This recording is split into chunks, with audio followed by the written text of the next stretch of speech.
ദീപിൻ മൂവീസിൻ്റെ ഹൃദയം നിറഞ്ഞ പുതുവത്സര ആശംസകൾ. 2023 കഴിഞ്ഞ കാര്യങ്ങളെല്ലാം മറന്ന് പുതിയ 2024 വർഷത്തെ നമ്മൾ വരവേൽക്കുകയാണ്. അപ്പോൾ നല്ല ആരോഗ്യത്തോടെയും ആയുസ്സോടെയും ഇരിക്കട്ടെ എന്ന് ഞാൻ പ്രാർത്ഥിക്കുന്നു. 2024 നമ്മുടെ എല്ലാം നല്ല വർഷമാവട്ടെ എന്ന് ഞാൻ ആഗ്രഹിക്കുന്നു. അപ്പം റിവ്യൂയിലേക്ക് പോകാം.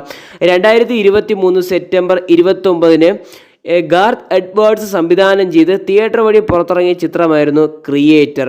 ഈ സിനിമയുടെ ഒരു പ്രത്യേകതയെന്ന് പറയുന്നത് ഈ സിനിമയുടെ ബഡ്ജറ്റാണ്. സാധാരണ ഒരു സയൻസ് ഫിക്ഷൻ സിനിമ എടുക്കുന്നതിന് ചുരുങ്ങിയത് ഒരു 3000-4000 കോടിക്ക് വരെ മേളിൽ വർത്തുണ്ട്. പക്ഷേ ഈ സിനിമയുടെ ബഡ്ജറ്റ് എന്ന് പറയുന്നത് 1000-1500 കോടിക്ക് ചുരുക്കിയെടുത്ത ഒരു സയൻസ് ഫിക്ഷൻ സിനിമയാണ്. അപ്പോൾ അവിടെ എന്തെങ്കിലും നിങ്ങളൊരു ഡൗട്ട് ചോദിക്കും, വിഷ്വൽസിന് എന്തെങ്കിലും കോംപ്രമൈസ് ഉണ്ടോന്ന്? ഒരിക്കലുമില്ല. ഗാർത്ത് എഡ്വേർഡ്സ് എന്ന് പറയുന്ന സംവിധായകൻ നിങ്ങൾക്ക് അറിയാം.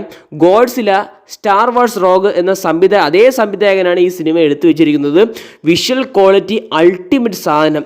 ഈ വർഷത്തിൽ ഏറ്റവും കൂടുതൽ വിഷ്വൽ ക്വാളിറ്റിക്ക് ഇമ്പോർട്ടൻസ് കൊടുത്ത ഒരു സിനിമയും കൂടെ തന്നെ ഇരിക്കുന്നു ക്രിയേറ്റർ എന്നുള്ള ചിത്രം. കാരണം എൻ്റെ അഭിപ്രായത്തിൽ, കാരണം ഞാൻ കണ്ടതിൽ ഈ വർഷത്തിൽ നല്ല വിഷ്വൽ ക്വാളിറ്റി തോന്നിയ സിനിമ ക്രിയേറ്റർ തന്നെയാണ് എൻ്റെ അഭിപ്രായത്തിൽ പറയേണ്ടിയിരിക്കുന്നു 2023 വർഷത്തിൽ. അപ്പം സിനിമയുടെ റണ്ണിങ് ടൈം എന്ന് പറയുന്നത് 2 മണിക്കൂറും 15 മിനിറ്റുമാണ്. സിനിമയുടെ കഥയെന്ന് പറയുന്നത് ഒരു ഹ്യൂമൻ വാറും ആർട്ടിഫിഷ്യൽ ഇൻ്റലിജൻസ് തമ്മിലുള്ള യുദ്ധങ്ങളാണ് മെയിനായിട്ട് പറഞ്ഞു പോകുന്നത്. ആർട്ടിഫിഷ്യൽ ഇൻ്റലിജൻസ് എന്ന് പറയുന്ന ഒരു ടെക്നോളജി ഈ മനുഷ്യരാശിയെ നശിപ്പിക്കാൻ വേണ്ടി അവർക്ക് ഒരു പുതിയ ആയുധം കണ്ടുപിടിക്കുന്നു എന്നുള്ളൊരു തെറ്റിദ്ധാരണ ഉണ്ടാക്കുകയും അങ്ങനെ മനുഷ്യരാശിയിലുള്ള എല്ലാവരും കൂടെ ചേർന്ന് ആർട്ടിഫിഷ്യൽ ഇൻ്റലിജൻസിനെ നശിപ്പിക്കാൻ നോക്കുന്ന കഥയാണ്. പക്ഷേ ആർട്ടിഫിഷ്യൽ ഇൻ്റലിജൻസിന് മനുഷ്യരാശിയെ നശിപ്പിക്കാൻ ആഗ്രഹമില്ലാത്തത് കൊണ്ട് അവരുടെ സേഫ്റ്റിക്കാണ് ആ വെപ്പൺ അവർ നിർമ്മിക്കുന്നത്, സ്വയപ്രാപ്തിക്ക് വേണ്ടിയാണ് നിർമ്മിക്കുന്നത്.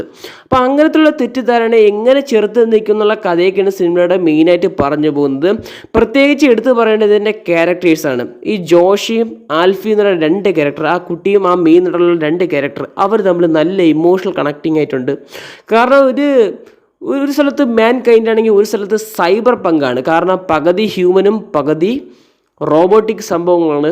ആ കൾച്ചറാണ് കാണേണ്ടത്. ആ 2065 എന്ന് പറയുന്ന വിഷനറി സാധനം കിടിലമായിട്ടൊരു അനുഭവം, അതിലേക്ക് പോകുന്ന ഒരു സംഭവമാണ് ഈ ഡയറക്ടർ നമുക്ക് വിരുന്നൊരുക്കി വെച്ചിരിക്കുന്നതെന്ന് പറയേണ്ടിയിരിക്കുന്നു. കാരണം എനിക്ക് അങ്ങനത്തെ ഒരു ഫീല് തോന്നി.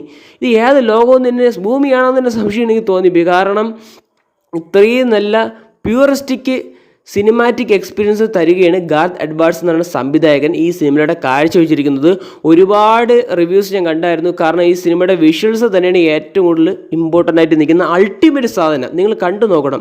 ഒരു വലിയ TV എന്തെങ്കിലും വീട്ടിലുണ്ടെങ്കിൽ അത് വെച്ച് തന്നെ മാക്സിമം കാണാൻ ശ്രമിക്കുക. കാരണം നല്ല എക്സ്പീരിയൻസ് കിട്ടും. ഫോണിൽ ചെറുതായിട്ട് കാണാതിരിക്കരുത്, ഫോണിൽ കാണാൻ ശ്രമിക്കുക TV ഇല്ലാത്തവരാണെങ്കിൽ. അപ്പോൾ തീർച്ചയായിട്ടും one of the best movie എന്ന് തന്നെ പറയേണ്ടിയിരിക്കുന്നു. കാരണം അത്രയ്ക്ക് ഗ്രാഫിക്സാണ് ഈ സിനിമയിൽ കുത്തിനിറച്ചിരിക്കുന്നത്. ഇത്രയും ചുരുങ്ങിയ ബഡ്ജറ്റ് എന്ന് വെച്ചാൽ നമ്മളെ ചുരുങ്ങിയ ബഡ്ജറ്റില്ല, അവരെ ചുരുങ്ങിയ ബഡ്ജറ്റാണ് ഞാൻ ഉദ്ദേശിച്ചത്. ഹോളിവുഡില്ല 1000 കോടിക്ക് മേളിലുണ്ട് വർത്ത്. പക്ഷേ സിനിമ ബോക്സ് ഓഫീസിൽ നല്ല വിപ്ലവമാണ് കാഴ്ചവെച്ചിരിക്കുന്നത്. നല്ല സിനിമയാണ്, നിങ്ങൾ കാണാതിരിക്കരുത്. മസ്റ്റ് വാച്ചബിൾ സിനിമയാണ്. ഈ സിനിമ ഇപ്പോൾ കാണാൻ താല്പര്യമുണ്ടെങ്കിൽ ഡിസ്നി പ്ലസ് ഹോട്ട്സ്റ്റാർ എന്ന് പറയുന്ന OTT പ്ലാറ്റ്ഫോം വഴി ഡയറക്റ്റായിട്ട് OTT ചെയ്തിട്ടുണ്ട്. ഞാൻ ആ വഴിയാണ് കണ്ടിട്ടുള്ളത്. സിനിമ ഗംഭീര സാധനമാണ്, മസ്റ്റ് വാച്ചബിളാണ്. അപ്പം ഈ വീഡിയോ ഞാൻ 2024 ഇന്ന് ചെയ്യുകയാണ്. അപ്പോൾ നിങ്ങൾക്ക് എത്ര പേർക്ക് ഇഷ്ടപ്പെടുമെന്ന് എനിക്കറിയത്തില്ല. ഇഷ്ടപ്പെടാതിരിക്കാം. അപ്പോൾ വീഡിയോ ഇഷ്ടപ്പെട്ട് കഴിഞ്ഞാൽ ലൈക്ക് ചെയ്തും ഷെയർ ചെയ്യും സബ്സ്ക്രൈബ് ചെയ്തും സഹായിക്കുക ഗൈസ്. പുതുവത്സര ആശംസകൾക്ക് എല്ലാവരും നല്ല ഹെൽത്തി ആയിട്ട് ഇരിക്കട്ടെ. അപ്പോൾ വീഡിയോ കണ്ടതിന് വളരെയധികം നന്ദിയുണ്ട്.